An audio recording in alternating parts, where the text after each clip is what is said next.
What's up? Hey, hello, everyone. Wow. So today we are back going to be talking about Survivor season 45, the penultimate episode of season 45. So my name is Rachel. I'm Alyssa. I feel like the timing of this episode is so strange because I'm like, it's Christmas soon and Survivor still hasn't ended. But, what better Christmas gift than to, get one more week of Survivor?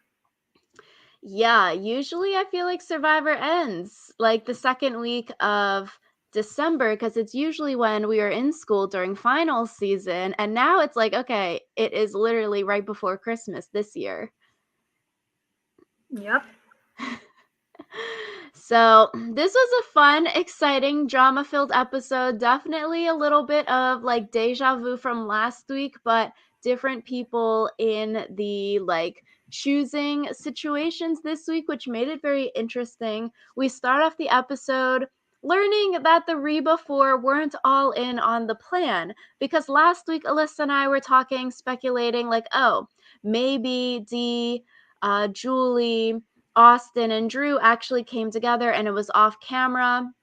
And they made this whole plan and they're going to fake dislike each other come this week. No, actually, only Dee and Julie were in on the plan, and only them two are going to fake dislike each other. Austin and Drew were actually left out of the plan and blindsided with his own idol. Yeah, that was, whew. I feel like one thing that was said this episode is that, everyone on this tribe is a bad actor. And I'm like, no, everyone on this tribe is not a bad actor. Otherwise, you two wouldn't have ended up blindsided. So There's some good actors here because I'm thinking, like, okay, this is actually such a missed opportunity for Austin and Drew to be left out, only Dee and Julie knowing what's up with the vote. And it's like, okay, are these two men really that dense? Like, they don't think that Dee told? Julie just has that great of perception in order to play the idol on herself, which I was like, this is sort of odd. Exit interviews, Drew was saying that they just thought that everyone gave the blind side away at camp before they left for tribal council. So they were already thinking Julie was going to play the idol before tribal council. And they were like, yeah, okay, even if she does play the idol, it doesn't matter because they thought she was going to vote Emily out and we would just vote Julie out next time because she raised her threat level playing an idol. So I was like, okay, I guess that makes sense. But still, that's sort of risky that you think she's going to vote Emily. She could have not have voted Emily there. yeah, it definitely seems risky. I don't know. I guess it turned out okay for half of them, and for the other half, not so much. I'm like, good for Dee. Good for her acting. Because she is really selling that she did not tell Julie about the plan, which I feel like, okay, from a viewer's point of view, where like obviously she probably told, like that is the most logical situation here. But I guess on the island, she's doing a really, really great job keeping up with the lie. And I also think it is good that she didn't share this information with anyone else. Like she could have been like, hee Austin, I actually did tell, don't tell anyone else. Similar to like last week, we saw Emily say, hey, yeah, actually, the Bruce vote is because of me. I did this blindside. I made sure he didn't play the idol for himself. So I feel like it's good for Dee that she's keeping up with this lie. And if she does make it to the end, final tribal, she could bring up this as something that she did. That's a move that she didn't tell anyone about. Yeah, because I feel like we saw Emily kind of taking credit for Bruce's blind side was what led to her downfall. So I feel like Dee not telling anyone like, oh, I helped orchestrate this blind side of everyone who wasn't, Julie basically. I feel like that is kind of her fixing Emily's mistake, and so she didn't go home the way Emily went home.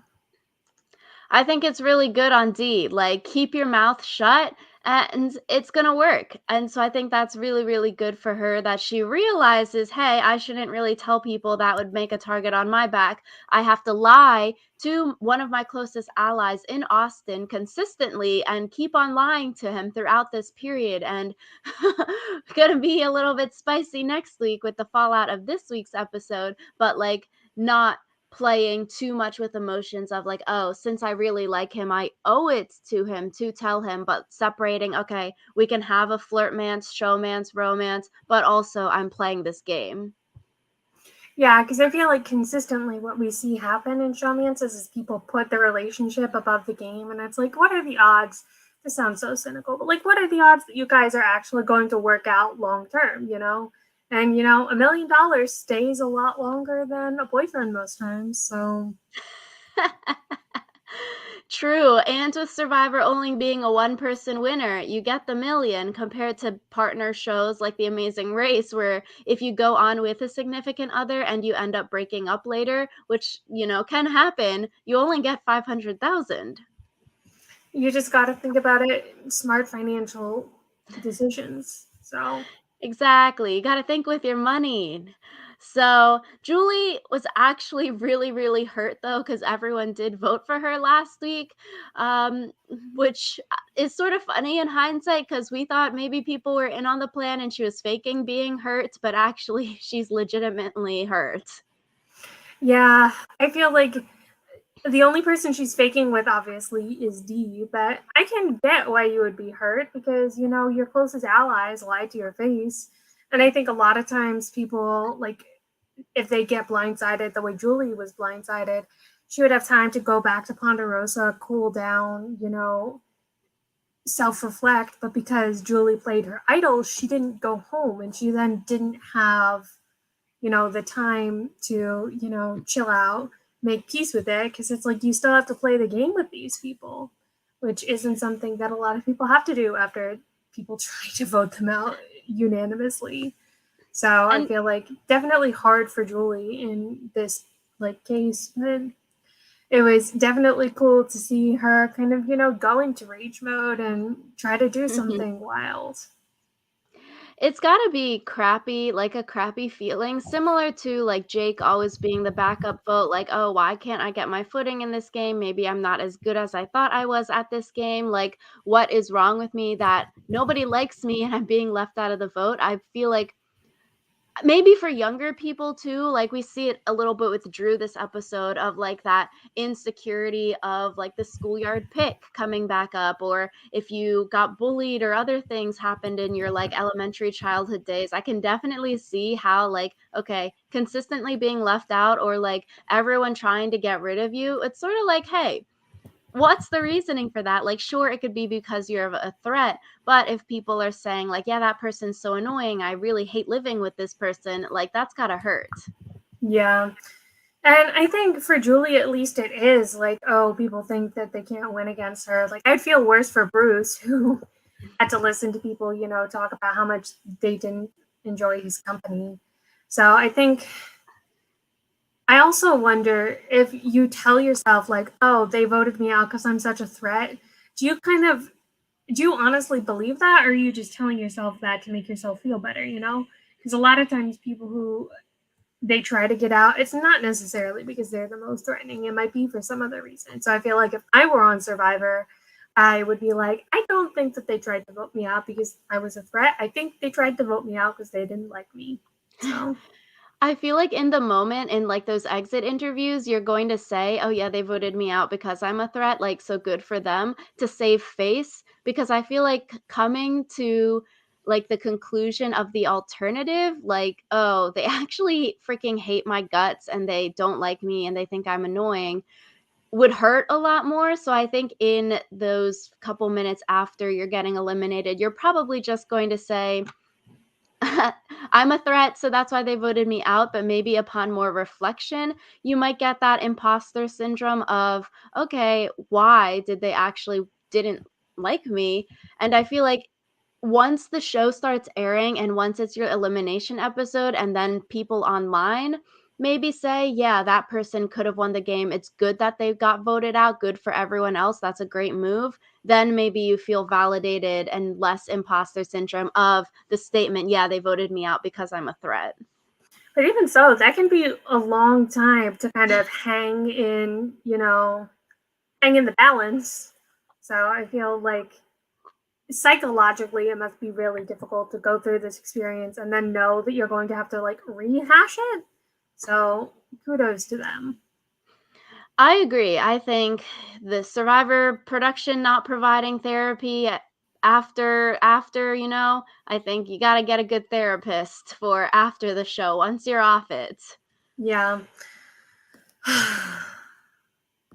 So we got to the reward challenge. It's a race in the ocean. Then you have to stand on a barrel and collect keys and then solve a slide puzzle. And if you win a picnic and helicopter ride. I don't really have anything to say about the challenge here. I mean, it's a challenge that they haven't done on Survivor before, so that's cool. Yeah, I thought the barrel part was interesting. I feel like I'd want to try that in real life.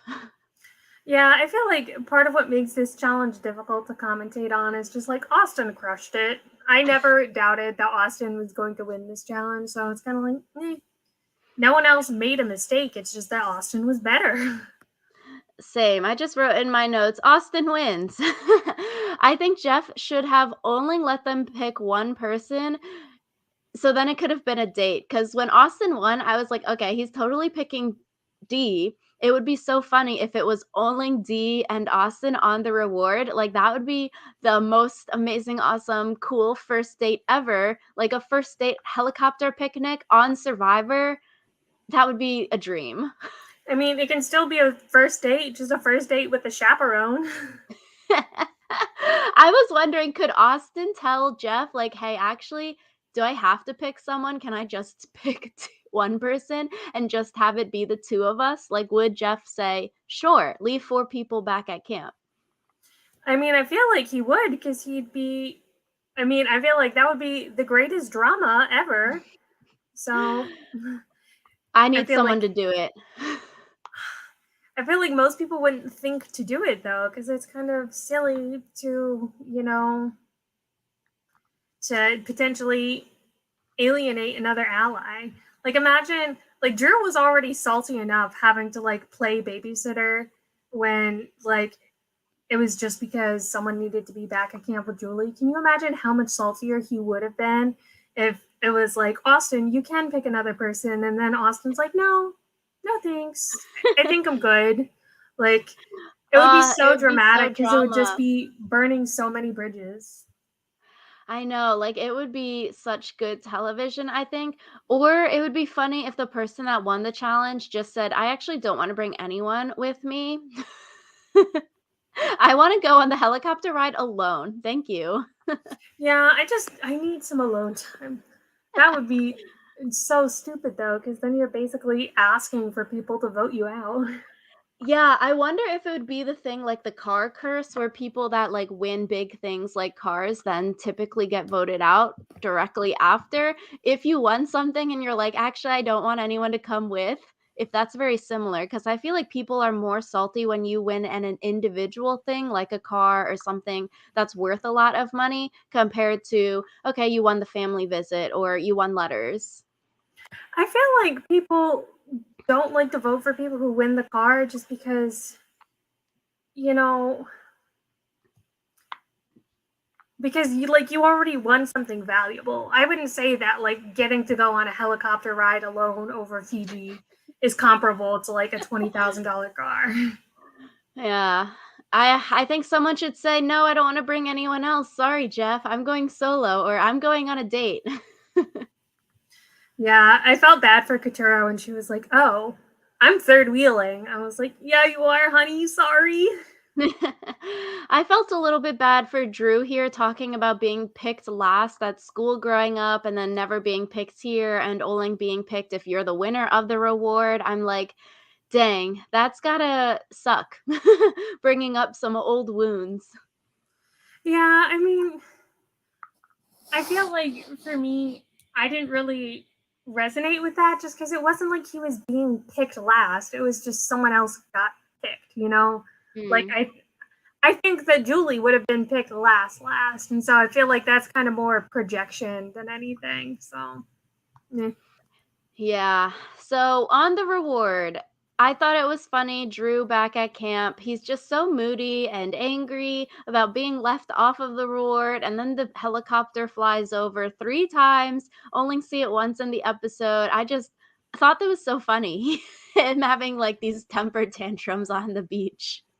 I thought it was funny because Julie and Jake were just having such a great time, and then Drew was pouting. And I wonder how much of Drew pouting, like, did end up being part of the reason why he went home. Because it's kind of like if you have to choose between keeping Drew and Austin, yeah, there are also strategic reasons why you might choose one or the other. But I feel like if one of them is pouting all the time and the other is like nice to be around, of course you're going to choose to keep the person who's nice to be around. Yeah, I thought it was funny the like little scene where Jake is all, "Oh yeah, yeah, we're on Survivor, we're cherishing it." And then Drew starts talking about scraping rice off the dirty crusty pot and then Jake is like, "But on Survivor." Yeah, that was funny. I feel like maybe it's just because Jake realizes at this point that he's not going to win. Like, he literally calls himself a goat. So I wonder if maybe that's part of why he's so just like charmed by everything. Just because he's like, I'm not going to win, but at least I get to be here. Yeah. When we talk about Jake, I'm like, I don't know. I think his winner chances have gone up. Well, that's spicy. I'm interested to hear about that. So on the helicopter ride, we see Austin and Dee. They're holding hands, they're touching, hands on the thigh. I was like, oh, this is spicy. It's really cute. I feel like seeing them talk about each other in confessional, like they both feel very giddy about it. And I'm like, that's really cute. I liked in Dee's confessional, like you actually got to hear the producer like prompting her and being like, "You seem kind of smitten." And I like it when they kind of break the fourth wall like that, and you realize that there's someone like prompting them to Hmm. give answers. That was cute. And I do wonder though, so we see Katura realize, okay, these two might be a little bit closer than we have thought. And in like exit interviews and Emily's one, people have asked her about like Austin and Dee since we've sort of seen it in the last few episodes, this romance blossoming. And then people are like, yeah, maybe we saw it a little bit or we saw little things back at camp, which could be okay, hindsight 2020, yada yada.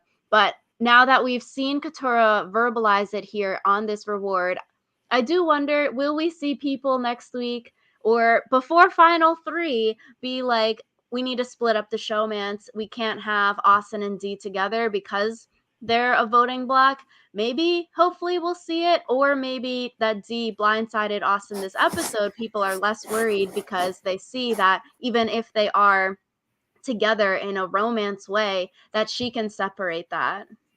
Yeah, if anything, I feel like I would not want to vote one of them out because then it's like you have a guaranteed jury vote. So I feel like because Dee has shown that she's willing to vote against Austin, it's not like imperative that they vote out Austin in order to like keep the voting block separate. I feel like if anything, they would try to vote out Austin so that people have the chance to win other immunity challenges. Though I guess that's also kind of becoming less of an issue now because there's only a few immunity challenges left. And more so vote out Dee because she's winning immunities. That's true She'd be the too. one you want to vote out over Austin, I think. I think it's weird because people still have the perception that Austin is the more athletic one, even though Dee has like beat him. So So back at camp, we see an idol hunt. We see first Katora is looking for the idol under the assumption that, okay, Julie played one last time. It's going to be rehidden. They also know Bruce went home with one, so probably going to be rehidden. We see Austin and Dee notice that she's not in the bed in the morning, so they go and follow her. Austin walks up to her at the start of this episode when and like confronts her while she's looking for idols, which at first I was like, oh, this is good for Austin's social game. Maybe him and Katura bond over this. We've seen them getting closer, chatting with Katura here. But it seems like Dee has the more OP social game because then later in the episode, Katura tells Dee about the Let's Vote Drew plan. So it seems like those two are actually quite close, maybe. yeah, I wonder how much of it is they're close and how much of it is just Katura knows who she can go to who won't spill the beans. Maybe. I don't know. I guess it's hard. I would say it's probably for me watching, I would say I would put it on Dee's social game. Yeah, maybe. So we also see Jake looking for idols back when they are left off of the helicopter reward. He says he's going to be the cool babysitter. He and Julie are looking for idols. Jake then finds a clue to a hidden immunity idol that is located in the tribe raft. He finds the idol. Great, good for Jake. But I'm like, okay, like we said last week with Julie playing the idol and Bruce's one going home the week prior, a little bit annoyed. I think it's sort of dumb that they're still hiding idols at Final Six when they only last until Final Five. So it's basically like a free walk in the park almost until Final Four, which you just have to win fire to get to Final Three. It seems a little bit too OP. Plus, this is a regular full-fledged hidden immunity idol, similar to like other idols we've seen in the new era being found at Final 7, 6, 5. Like, there's no gimmicks. All the other idols, it's like the Beware where you lose a vote and you have to do a phrase or you have to do a challenge or something. There's none of that here, which makes this just so OP because of the timing, and you don't have to do any wacky stuff, lose a vote to get the idol. Yeah, it feels really OP because especially like what if Jake had been the one to win immunity this episode? Then he like literally gets a walk to the end. So feels bad. Yeah, and I feel like this is where we can potentially see Jake's winner potential going up. If he can somehow use this idol next week in some kind of flashy move and D gets voted out because of it, I think if Julie's not at the end, I could see Jake winning kind of thing. For some reason now, Reddit really loves Jake because of his underdog story. Like, so many posts are about Jake, and there was one thing I saw, it was like rank the final 5 in terms of who you want to win the game, and Jake was like number 1 on all of these people's lists. The thing is, I feel like I would want Jake to win the game just because I would be curious to see how it would like play out, you know? Like I feel like there's in order for Jake to win, something interesting would have to happen. And I feel like for like anyone else to win, it wouldn't really need to be that interesting. So I can see where people are coming from. Where like Jake is the most likable, he's really not done that much in the game. So for him to win, he would have to have either a really good resume in the last episode, or like the jury would have to be super bitter. So Yeah, I could see the path to the end somehow if D goes out at 5 and Julie loses at Fire, and it's like him, Austin, and Katura final 3, which honestly could be something that happens because we see Jake and Katura talking and working together this episode. Jake and Austin maybe have some kind of thing going on, like as guys. And after they got rid of Drew and Jake were fighting. Maybe Austin tries to work with Jake here.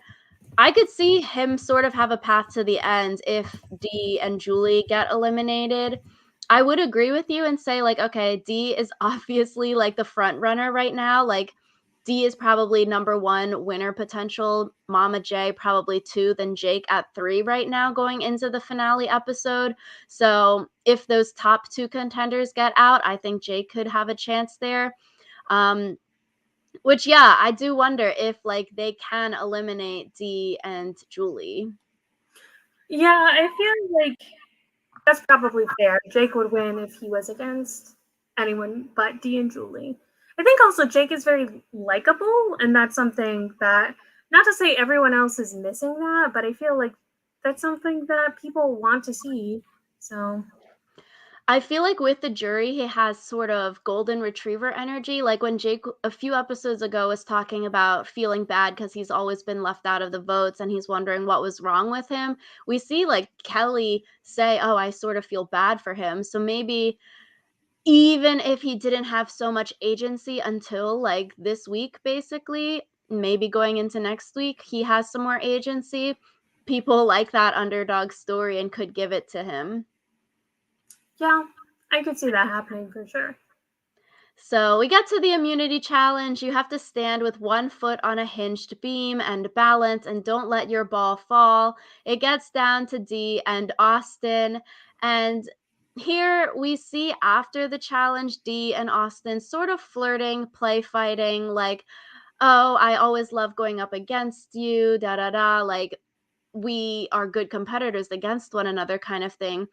Austin says he didn't let her win, but I do wonder, like, low key, because Austin knows he's safe. He has the amulet idol. Who wouldn't want to let your girl win immunity? Like, you would want her to be safe as well. Austin already knows he has an idol, so he's safe. So, whoopsie, I don't necessarily care as much. Like, yes, I'm going to put in my 21, 22 minutes into this challenge. I'm still going to try, but it's not life or death compared to if D loses, maybe she gets voted out. So maybe, oh, I fall and let D win. I don't know though, because I feel like that would not be a great like way to start a relationship. Like, oh, I didn't think that you would be able to win on your own, so I threw the challenge.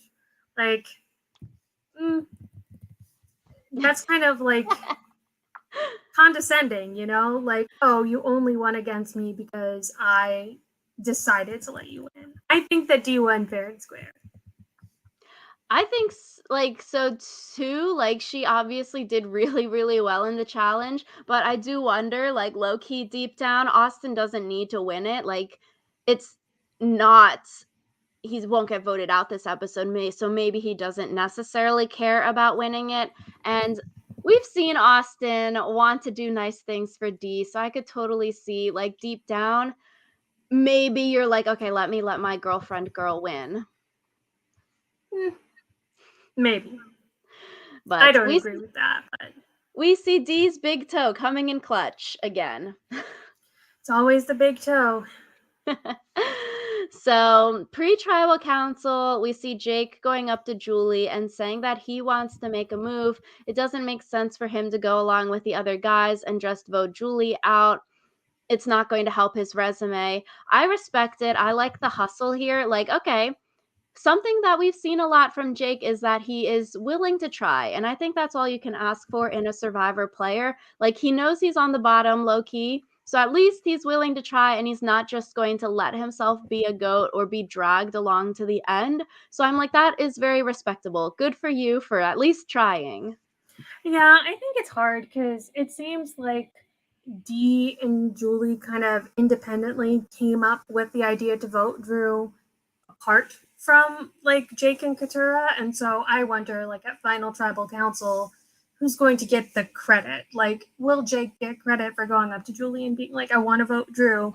Or will Dee or Julie be like, that was our plan already and we just use you for numbers? So I could very easily see, even though this is like Jake hustling, it might not make that much of a difference as far as his resume. I agree. I think as a viewer, we see it as Dee's move. So if Dee makes it to the end, I think she can claim it because she can just say, I didn't share the information with Austin and blow up this move. Compared to if Dee isn't at the end, maybe if Julie isn't at the end, then Jake, I think, can claim the move. But if one of the other two are there, I don't think he can claim this one. Yeah, or he could try to. It just might not go very well. Yeah, so we see Jake try to pull in Katura, and it does feel very similar to the vote that Caleb gets voted out at, and he mentions that, and I was like, yeah, actually, this is deja vu of that vote. It's also deja vu of last week in terms of like, are you going to tell certain people information here? Yeah, and I feel like Dee's the one who made, the good choice for Dee. Because I feel like Austin blowing up that move might mean that Dee sits next to Drew at Final Tribal. And I disagree with people who assert that Drew would definitely win if he was at Final Tribal. I think that Dee would win over Drew, but I think that it's still definitely better for her to get Drew out. So I agree. I think if Dee makes Final Tribal, this is Dee's move. Like she is going to overshadow Jake and Katura here because she could easily say, like, yeah, Katura told me about this plan. I agreed, but I was also independently thinking this. And it goes to show how good my social game is that Katura told me this plan. even though, like, it's Bello Reba kind of thing, I think she could definitely say that. And the big question, it's a reverse of last week where Austin told Dee the spicy information. Here, it's does Dee tell Austin this information? I feel like watching this episode for me, I was like, if Dee is thinking with her head, if Dee wants to win this game, she shouldn't tell Austin. She should let Drew go here. It betters her chances potentially of making it to the end and winning. If she's playing with her heart, maybe she tells him for lovers. Yeah, I feel like it's interesting because last week Dee was talking about how she played with her heart by telling Julie about Mhm. the fact that she was going to be blindsided, and then, ended up not playing with her heart this time and not telling Austin. So it's interesting. I would love to hear more from Dee, like enumerating, like, oh, this is why I did this then, but not. So I think so too. It's so complicated and so interesting. I think she shouldn't have shared the information. So I think she did the right thing here about not telling Austin about it. And low key, though, I feel like Austin seems like the kind of guy that probably will forgive her next week. Also, he doesn't really necessarily have a choice because there's not that many people left to work with. So maybe he has to forgive her just because of that and continue working with her. But I am interested in seeing what his reaction is next week because he seems like a very chill guy. Like, will he be outwardly angry about it or will he just be inwardly angry about it? maybe it'll be like the sandwich where he pretends that he's so chill about it, but Mhm. then, he has his vendetta. And then maybe D goes home at Final 5. So then maybe next week we'll be like, "Yeah, D should have told Austin the information." Maybe it's sandwich 2.0. That's all I gotta say. Yeah, I think D could easily get out of this and sort of just say like, "Oh, Julie told me beforehand that the votes weren't going this way," or Katura told me like 2 seconds before tribal council, "I'm so sorry. Like, I didn't have time to tell you. I wanted to tell you, but we just got sequestered to go to tribal council." And maybe try to act and play it off that way and not like she was one of the masterminds behind this vote. Yeah, I think that might be harder just because people whisper to each other at tribal all the time. So I feel like if she tried to be like, "Oh, I didn't have time," Austin would be like, "Dude, we sat next to each other or we sat close to each other. You really couldn't have just leaned over and whispered?" Like, Yeah, like play the so idol for Drew. Don't play it for yourself. yeah. But we see this episode, Drew and Austin are very confident. Classic death knell in Survivor. Yeah, as soon as they started talking about how they're like one of the greatest survivor duos of all time, I was like, "Bye, Drew." So, You're only a great Survivor duo if your partner plays the idol for you. yeah. So it is interesting though, because Drew had the like safety without vote advantage. Guess it wasn't really a factor this episode or ever because it was never really brought up again after the pre merge here. He got voted out and he didn't say anything. And I feel like Drew is usually very verbose and has a lot to say. So I thought that was very interesting that he went out silent. Hmm. I also thought it was interesting. Maybe the reason he didn't play a safety without power is because it could be a 3-3 split if you assume, like, oh, Julie will vote with Jake and Katura. And then you're thinking me, Drew, is with Austin and Dee. Because it seemed like Drew never believed that Julie was willing to work with him again. And so if you think that it's a 3-3 split, you're not going to make it a 3-2 split and essentially leave Austin and Dee hanging out to dry. Yeah, I guess if they do think it's going to be a tie 3-3, but then D is safe, and then Austin is safe technically with the idol, so someone of the other group has to go home. So I guess Drew voting here doesn't necessarily matter if you don't care if Julie, Katura, or Jake goes, because his other two people are safe. Yeah, I wish we had gotten more, again, from Drew about why he chose not to play it. Because I feel like, oh, I just didn't think about it. It's kind of a dumb. Like, And I feel like Drew in exit interviews, he definitely is a very good speaker, very articulate. Definitely, I feel like has thought a lot about the game and where he went wrong in certain points in the game. So I think like he would be interesting, I feel like, to come back and play again, maybe in like the late 20s, because he's like 23 right now, very young. I feel like later 20s or even early 30s, I'd be interested to see him play again. yeah, because I feel like you learn so much as you get older, and then also I feel like playing on a different season, you just have to utilize different things. I feel like maybe he wouldn't go so hard on the like, I'm a mastermind type thing. So I think it'd be cool to see him again in a couple years, handful of years. D though, she is that girl. Like good for her. She is everything I aspire to be in Survivor, I think. Good for her. Yeah. I'm like, dang, she did that and she really did that with a full chest. Like, wow. Wow. So good. So I feel like here though, Austin's winner chances have gone way down these last 2 weeks. Like it was his game to lose. I would say we were thinking he's a front runner. He could potentially win the game maybe 2 weeks ago, 3 weeks ago, but I think he's not winning next week. I think it has gone down and he has lost the game in these last two votes here. Because I feel like for his winner chances, his biggest argument was saying, yeah, I had all of these advantages. I had this great foursome alliance. We were so close. But with the two advantages, he literally flubbed both of them last week with giving Julie the idol, and then she blindsides you with it. This week, you play the idol for yourself, and your biggest ally goes home. It's not like, oh, you played the idol for yourself, and someone else random that you don't care about went home. Like, you could have done something with the idol here. So I don't know. I feel like his winner chances have gone way down now. Yeah, I feel like what argument do you even make? Because like his Final Four alliance, like you said, didn't make it to Final Four. Like maybe you could make the argument if D goes home that I was the strongest player, and when D like threatened my major ally, I turned on her even though I like her. Like seems like he would not have a very good like he doesn't have a good story to sell the jury.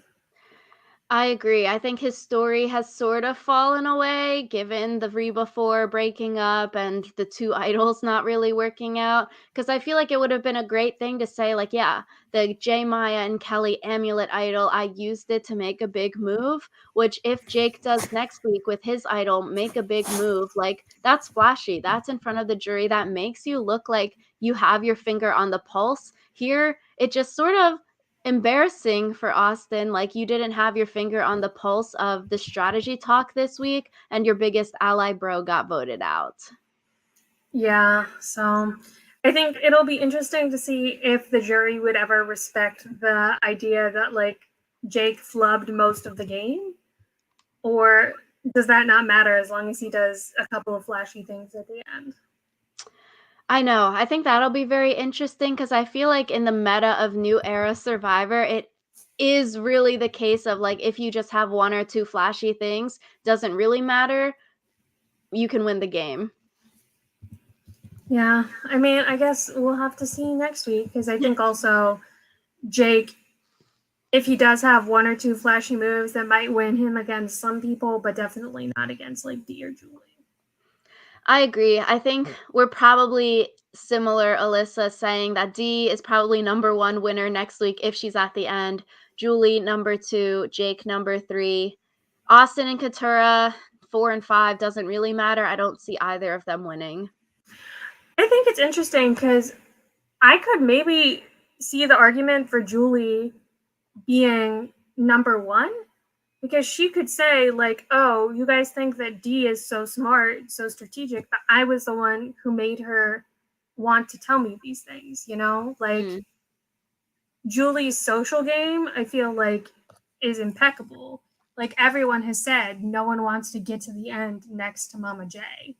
So I feel like they have driven that point home so many times that I would be really shocked if Julie got to the end and didn't win. Yeah, I guess that's the thing. I really don't necessarily see Dee and Julie making it to the end together. If they did though, like, I thought it would've been so cool if we could see an all Reba Final 3. Reba effed it up for all of us, and I don't think we're going to see an all Reba Final 3. Maybe a final, like, 2 Reba and Austin and Dee making it there, but I don't think I can see a Julie, Dee. I don't know. I think people realize that Dee and Julie are threatening, maybe Julie being more threatening than Dee, so they'd probably vote one of them out before Final 3. That might be hard though, because if Julie and Dee aren't willing to, cut each other off, depending on what Jake does or doesn't do with his idol, like they might not have a chance to vote Julie or Dee out. Yeah, I wanna see an all-lawyer Final 3. I think for the viewers, we need to see Jake, Katurah, and Julie there, and then we can see who has the best oral argument skills. Like, I think that'd be really interesting. That would be really interesting, but I do not see a path to that final three. So, Yeah. Low key, I could see a Final 3 of Austin, Jake, Katurah. Um, I don't know, I just feel like Dee and Julie or at least Julie, we've seen people targeting over the past few votes, and sure, she got a reprieve this vote from, like, Jake and Katurah not voting for her, but I feel like people still realize, like, yeah, Mama J, we are not bringing her to the end because who wouldn't want to vote for your mother in the final 3? I feel like people will see that and still try to go for her next week kind of thing, or at least I would. Like, you can't forget, people just wanted to vote her out because they thought she was going to win the game. I don't think you can let that slide. If you do, then Julie deserves to win. yeah, so I still see a possibility for Julie to win. So, I think it'll definitely depend on who gets to the final three. But I think if Julie gets to the final three, she would definitely win. But Dee has a higher chance of getting there, if that makes sense. Yeah, I can agree with that assessment. So I feel like going into the finale, it's very interesting because you have 3 people with, like, Jake, Julie, and Dee. As people, I feel like as a viewer, I can logically see an argument for how they can win the game. Mm-hmm. So, I'm excited. The finale episodes are always fun, although I do feel like I like premiere episodes more than finale episodes because sometimes I feel like by the time you get to the final tribal council arguments, it's like, okay, we probably know who's going to win at this point, but nonetheless, I think crowning the new winner of Survivor is always fun to watch. Yeah, that's always my favorite part of every season, especially if the winner is, someone who deserves it. Yeah, so let us know in the comments down below your thoughts on this episode. Do you think Dee made the right move of not sharing the information with Austin, or do you think she should have told him because he told her last week? Do you think Jake has winner potential? Will he use the idol strategically next week to maybe idol someone out, or will he not make a fancy, fun move with it? Let us know in the comments below, and we will see you all next time. Thank